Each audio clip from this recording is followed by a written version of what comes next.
Welcome back to Darshan English.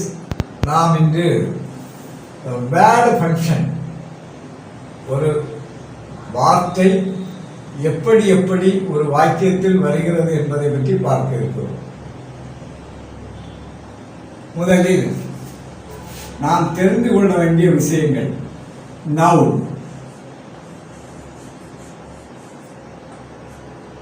நவுன்னா என்ன? Naming words, அதாவது எல்லா பெயர் சொற்களும்.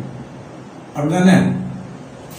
நேமிங் வேர்ட்ஸ், எல்லா பெயர் சொற்களும். இது ஒரு வாக்கியத்தில் எப்படி வரும்? சப்ஜெக்டாக வரும்போது எதுன்ன கேள்விக்கு பதில் சொல்லணும். ஆப்ஜெக்டாக வரும்போது எதைன்ன கேள்விக்கு பதில் சொல்லணும். அப்போ என்ன சொல்லும்? எது, எதை. இப்போ பாருங்க, பிரிஞ்சால் is a vegetable.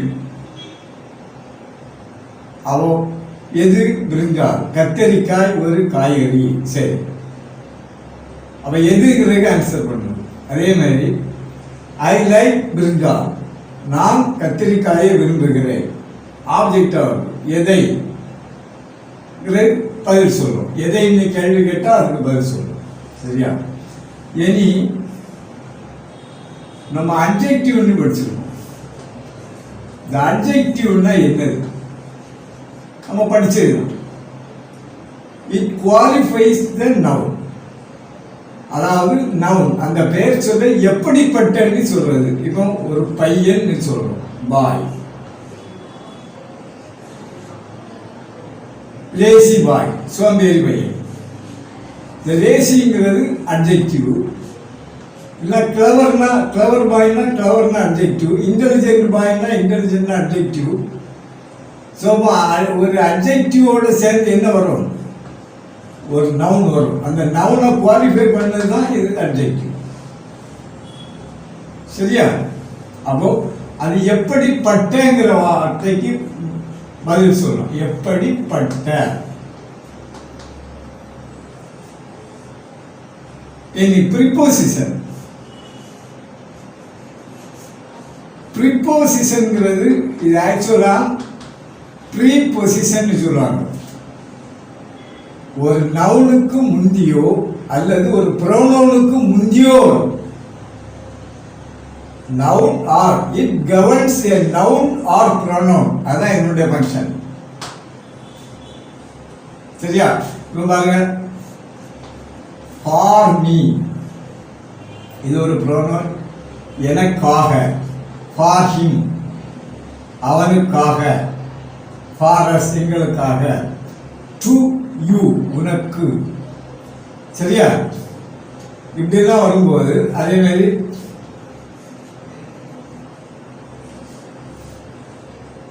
For me, to you, இது ஒரு நவுன். அதே மாதிரி டு மை ஹவுஸ், இது ஒரு ப்ரிப்போசிஷன். இந்த ஹவுஸ் வந்து அதுக்கு முன்னாடி வருது. அப்போ a preposition governs a noun or pronoun. அது நல்லா புரிஞ்சுக்கணும். இனி அட்வர்ப் பண்ணி பாருங்க. அட்வர்ப், அட்வர்பினுடைய ஃபங்க்ஷன் என்ன? ஒரு வினை சொல்லை தகுதிப்பட செய்கிறது. இப்போ ஓடினான், எப்படி ஓடினான்? வேகமாக ஓடினான், மெதுவாக ஓடினான், திடீரென கீழே விழுந்தான், திடீரென மயங்கி விழுந்தான். இப்படிப்பட்ட அந்த ஒரு வினைச்சொல் எப்படிப்பட்ட குவாலிஃபை பண்றது. அப்ப இட் குவாலிஃபைஸ் த வெர்ப். ஆனா ஒரு முக்கியமான விஷயம் இதுக்கு கவனிக்கணும். இது வந்து it governance a noun or pronoun but it does not. Adverb does not. இப்போ ஆன் த டேபிள் எழுதுறோம்.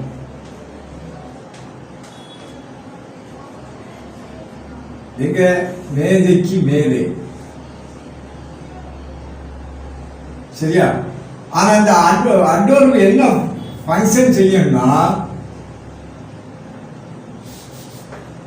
நம்ம படிச்சிருக்கோம்ல, மேனர், பிளேஸ், டைம். இந்த 3 கேள்விகளுக்கும் பதில் சொல்லணும்.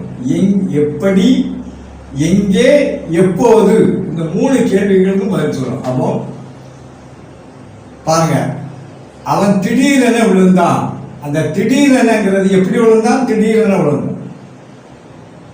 இனி இன் சென்னை, சரியா? In my house, in my school, in my college, ஒரு பிளேஸை சொல்லுது, பிளேஸ். அதே மாதிரி டைம் சொல்லுது, சரியா? For 5 years at 10 o'clock last Monday, இப்படி ஒரு டைம் வரும்போது என்ன வருது? இது அட்வர்ப். ஸோ மேனர், பிளேஸ், டைமை சொல்றது அட்வர்ப். இப்போ நல்லா புரிஞ்சுக்கணும். ஒரு நவுன், அட்ஜெக்டிவ்ங்கிறது நவுனை குவாலிஃபை பண்ணும். Preposition governs a noun or pronoun. ஒரு pronoun, இது ஒரு noun வருதா? on the table. அப்போ இது குவாலிஃபை பண்ணது 2. எதெல்லாம்? it governs noun and pronoun. அதே மாதிரி அட்வர்ப் வந்து என்ன செய்யணும்னா மேனர், பிளேஸ், டைமை சொல்றோம். இனி அப்போ கடைசியா வெர்பு.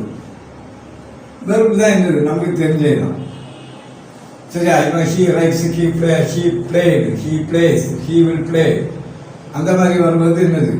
verb. இது போக கன்ஜெக்ஷன். கன்ஜெக்ஷனுடைய ஒர்க் என்ன? it connects 2 words or 2 sentences. 2 sentences, 2 வாக்கியங்களை கனெக்ட் பண்ணதுதான் கன்ஜெக்ஷன். அப்படி வரும்போது ஒரு சின்ன ஷார்ட் மெத்தட்டை நம்ம மெமரியில் வைக்கலாம். இந்த கன்ஜெக்ஷனாக வரக்கூடிய வார்த்தைகள் எல்லாமே அதுக்கு பின்னாடி ஒரு சென்டென்ஸ் இருக்கும். ஒரு சப்ஜெக்ட், ஒரு வெர்ப் மினிமம் இருக்கும். ஒரு சப்ஜெக்டும் ஒரு வெர்பும் இருக்கும். For example, till I came, நான் வருவது வரை. அப்படி வரும்போது அந்த இடத்துல அந்த டில்ங்கிறது ஒரு கன்ஜெக்ஷன், ஏன்னா ஒரு சென்டென்ஸ் ஆகிடும். ஸோ இதை நல்லா ஞாபகம் வச்சுக்கணும். கன்ஜெக்ஷனுக்கு பின்னாடி என்ன வரும்? சென்டென்ஸ். இப்படித்தான். இப்படி இது ஏன் சொல்றேன்னா, இது கொஞ்சம் கஷ்டமாக தான் இருக்கும். ஆனால் நமக்கு அடிக்கடி சந்தேகம் வரும். ஒரு சென்டென்ஸில் ஒரு வாக்கியம் எழுதும்போது அது எப்படி வரும்? இப்போ சின்ஸ் 1915 இருக்கும், 1950 இருந்தே படிக்கிறோம். இப்போ since I am student I cannot go to காலேஜ்னு ஒரு சென்டென்ஸ் வரும். அப்போ அதில் அந்த சென்டென்ஸ் சின்ஸ் இங்கேயும் வருது இங்கேயும் வருதுங்கிற ஒரு டவுட் வரும். ஸோ அதனால தான் இந்த சாப்டர் நான் சொல்லித்தரேன். இது மற்றபடி இது ரொம்ப டீப்பாக சொன்னால் மற்ற டெட்டுக்கு இது ரொம்ப யூஸ் ஆகும். அது இருக்கட்டும், நமக்கு சாதா தெரிஞ்சுக்கிட்டு நம்மளுடைய சந்தேகங்கள். ஒரு சாதாரணமாக இந்த ஒரு கோர்ஸ் நீங்கள் படிக்கும்போது, ஒரு பேசிக் இங்கிலீஷ் கோர்ஸ் படிக்கும்போது உங்களுக்கு டவுட் வரக்கூடாது. டவுட் மட்டும்தான் உங்களுடைய வியாதி, வேற எதுவுமே கிடையாது. ஆனால் அதான் சொல்ல, அவன் நவுன்னா என்னன்னு தெரியும், அட்ஜெக்டிவ்னா என்ன தெரியும், ப்ரிபோசிஷன், அட்வர்ப், வெர்ப், சென்டென்ஸ். சரி, இதுல இந்த வெர்புக்கும் இந்த நவுனுக்கும் ஒரு வித்தியாசம், அதை நான் அப்புறம் சொல்றேன். இப்போ பாருங்க, இப்போ எனக்கு நல்லா புரியுதா? இப்போ நான் இதுல இடையில ஒரு சென்டென்ஸ், ஏதாவது ஒரு சென்டென்ஸை சொல்றேன். இப்போ பாருங்க, he has seen me before. பிஃபோர்னா என்ன படிச்சிருக்கோம்? முன்பு, முன்பாக. இந்த சென்டென்ஸ்ல நீ பார்க்கும்போது அது என்ன? he has seen me, அவன் என்னை பார்த்திருக்கிறான். எப்போ பார்த்திருக்கிறான்? எப்போது? முன்பு. முன்பு, முன்புங்கிற கரெக்டாக இப்போ பார்த்தீங்கன்னா இந்த வார்த்தைக்கு தமிழ் அர்த்தம் முன்பு. அவன் முன்பு என்னை பார்த்திருக்கிறான். அவன் எப்போது இந்த கேள்விக்கு பதில் அளித்தா அதுக்கு பேர் இருக்காரு. புரியுதா? இப்போ நம்ம முதல்ல இருந்தே பார்ப்போம். முதல்ல இருந்தே இது அவளையும் பார்ப்போம். She takes after his father. அவளுடைய அப்பா சாயலில் இருக்கிறான். அவளுடைய அப்பா சாயலில் இருக்கிறாள். இப்போ இந்த ஆக்டருங்கிற அந்த வேலை பார்க்கும்போது இப்போ நீங்க பாருங்க, ஆக்டருங்கிறதுக்கு பின்னாடி என்ன வந்திருக்கு? His father. ஒரு நவுன் வந்திருக்கான். அப்போ அதுக்கு பின்னாடி ஒரு நவுனோ ஒரு ப்ரோனோனோ வந்தா அது என்னது? ப்ரிபோசிஷன். அவர் he takes after his father வந்ததுனால இனி நல்லா பாருங்க, he came soon after. soon afterனா இப்போ இது என்ன கேள்விக்கு பதில் சொல்லுது? எப்போ வந்தான்? உடனே வந்தான். உடனே அடுத்து உடனே வருகிறான். he came soon, உடனே அடுத்து வந்தான். அப்ப எப்போ வந்தான், எப்போதுங்கிற கேள்விக்கு இது பதில் சொல்றதுனால இது என்னது? adverb.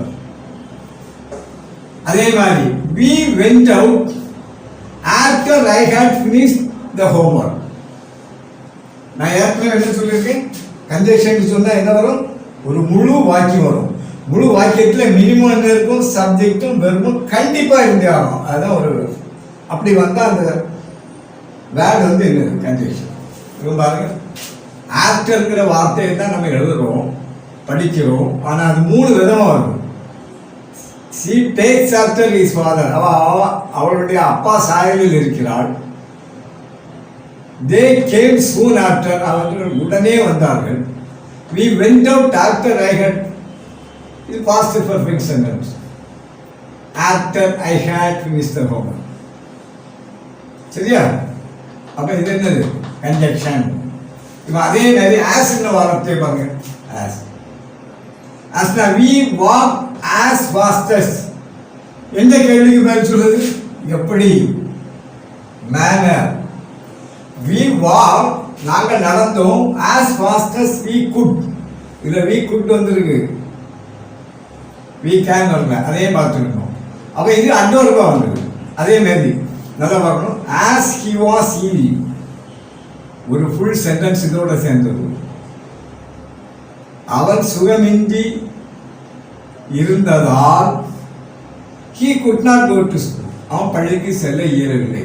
அவன் ஒரு ஃபுல் சென்டென்ஸ் வந்தா இது என்னது? as conjunction. ஈஸி தானே? அதே மாதிரி பாருங்க, he has seen me before, இப்பதான் பார்த்தோம். அதே மாதிரி he came before 10 o'clock. நல்லா பாருங்க, இதெல்லாம் நல்லா. he came before 10 o'clock or before that time. preposition governs a noun or pronoun. பொதுவாகவே இந்த சின்ஸ், பிஃபோர் இதெல்லாம் இதுக்கு பின்னாடி ஒரு டைம் வந்தா அது கண்டிப்பா ப்ரிப்போசிஷன் தான். But before 10 o'clock, before the time வந்ததுனால இது என்னது? இந்த பிஃபோர் ப்ரிப்போசிஷன் ஆகும். அதே மாதிரி he had gone out before I came, நான் வருவதற்கு முன்பே அவன் வெளியே போயிருந்தான். அவன் அங்க என்ன ஒரு ஃபுல் சென்டென்ஸ் சொல்லுவா, இது கன்ஜெக்ஷன். அதே மாதிரி இட் இஸ் ஃபார் யூ, இந்த சென்டென்ஸ்ல அந்த ஃபார்ங்கிறது என்னது? ப்ரிபோசிஷன். இது சிம்பிளா கண்டுபிடிக்கலாம். அதே மாதிரி I have been working for 5 years, இந்த ஃபாருக்கு பின்னாடி 5 years வருது, அது டைமை குறிக்குது. அப்ப அதனால அது என்னது? ப்ரிபோசிஷன் தான், ஃபார் 5 years. அதே மாதிரி the car stopped, நம்ம ஏற்கனவே படிச்சிருக்கோம் conjunction topic. the car stopped for there was no petrol, இதுக்கு பின்னாடி ஒரு சென்டென்ஸ் முழுக்க வரும் ரீசனை சொல்லி. ஸோ என்னது? கன்ஜெக்ஷன். அவ பாருங்க, I have not seen him since, இது நல்லா கவனிக்கணும். இது I have not seen him since, அதுக்கு பின்னாடி எதுவுமே வரல. அது என்ன சொல்லுது? சின்ஸ். அதுல இருந்தே நான் அவனை பார்க்கல, அப்பொழுதிலிருந்தே.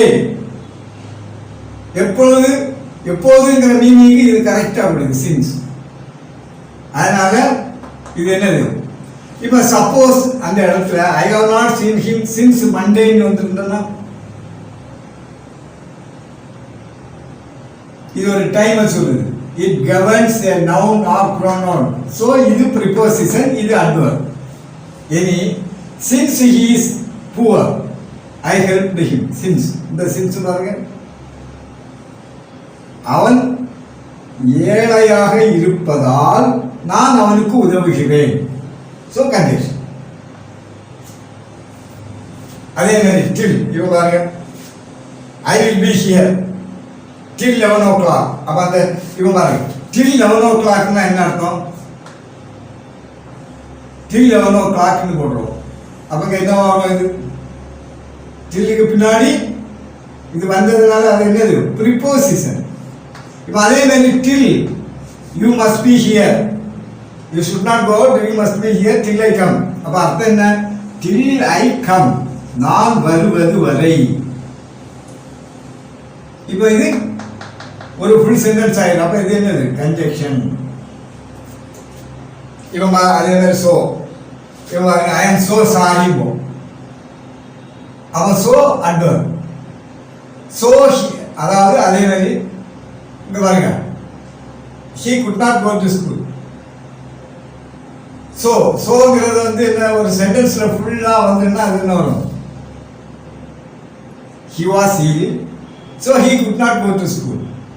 அப்ப அந்த சோ என்ன வரும்? கன்ஜெக்ஷன், ஒரு ஃபுல் சென்டென்ஸ். ஆக இதுதான். அப்போ ஒரு நம்ம படிக்கும்போது மேக்சிமம் அது ஒரு இப்போ பாருங்களா, ஸ்டில் என்ன? he is injured, still he wants to go play. Still he wants to go to school. He is ill, still he wants. அது என்னது? still he. அதே மாதிரி அது வெர்பாக வரும். ஸ்டில்னா சாந்தப்படுத்துங்கிற மீனிங் வரும். சரியா? ஆக நீங்க பார்க்க, அதாவது ஒவ்வொரு சென்டென்ஸ்லயும் பார்க்க, ஐ லைக் இட். அதே மாதிரி ஹீ வந்தா என்ன வரும்? He likes it. இது என்னது? வெர்பு. ஏன்னா அது எல்லா டென்ஸுங்க யூஸ் ஆகும். வெர்புனாலே வந்து டைம் தெரிய வைக்கிறது தான் வெர்புனுடைய வேலை. அதனால அது time. I like, he likes. பாருங்க, ஹீ லைக்டு பாஸ்ட் டென்ஸ் ஆயிடுது, ஹீ வில் லைக் ஃபியூச்சர் ஆகும். அதனால இது வெர்பு. அதே நேரத்தில் இட் இஸ் ஹீஸ் லைக்னு சொல்றோம். இது அவனுடைய விருப்பம். இது வெர்பாய். சரியா? ஆக இந்த வெர்புக்கும் நவுனுக்கும் உள்ள வித்தியாசம் தெரியணும். இது நிறைய வார்த்தைகள் வரும். சரியா? அதாவது இப்போ அட்வைஸ் சிஇல முடியும். Advice I gave her my advice. நான் அவளுக்கு என்னுடைய புத்திமதியை சொன்னேன், கொடுத்தேன். இப்போ அதே மாதிரி இது நவுன் இருக்கும்போது வெர்பா வருதுன்னு பாருங்க, எப்படி வரும்னா அட்வைஸ்னு வரும். I advised her, he advises her. சரி, I will advise her. இதுதான் மாறும், இது மாறாது. இது noun, இது verb. இதே பார்த்துக்கணும். இப்ப பாருங்களா, நான் டெய்லி இந்த morning I go for a walk. நான் ஒரு நடை போறேன். அந்த இடத்துல வாக் வந்து noun. But I am walking along the road. அந்த வாக் என்னது? வெர்ப். ஸோ இவ்வளோதான். அதாவது noun, adjective, preposition, adverb, verb, conjunction. கன்ஜெக்ஷனுக்கு பின்னாடி வர்றதுன்னா மேக்ஸிமம் சென்டென்ஸாக இருக்கும். இந்த வெர்புன்னா இப்போ உங்களுக்கு புரியுதுல்ல. அட்வர்ப்னா மேனர், பிளேஸ், டைம்க்கு ஆன்சர் பண்ணும். Preposition governs a noun or pronoun. பாருங்க, on the table, under the table. சரியா சொல்றமா? இன் மை ரூம் அப்படிதான் சொல்றது. அதே மாதிரி இது அந்த நவுனை குவாலிஃபை பண்ணது அட்ஜெக்டிவ். ஸோ இவ்வளோதான். இதை தரவா தெரிஞ்சுக்கிட்டா எங்கே எந்த சென்டென்ஸ் எங்கே வரும்போது நமக்கு வந்து சந்தேகம் வராது. சரியா? அதனால இதை தயவு செய்து இது அவ்வளோ கொஞ்சம் ஞாபகப்படுத்தி பாருங்க. உங்களுக்கு நீங்க எவ்வளோ படிக்கிறீங்க, படிக்கும்போது எல்லாமே படிச்சு வந்திருக்கீங்க. ஓரளவு எல்லா கிளாஸ்லயுமே எல்லாமே உங்களுக்கு புரியும். சரியா? சரி, அடுத்த கிளாஸ் வரும்.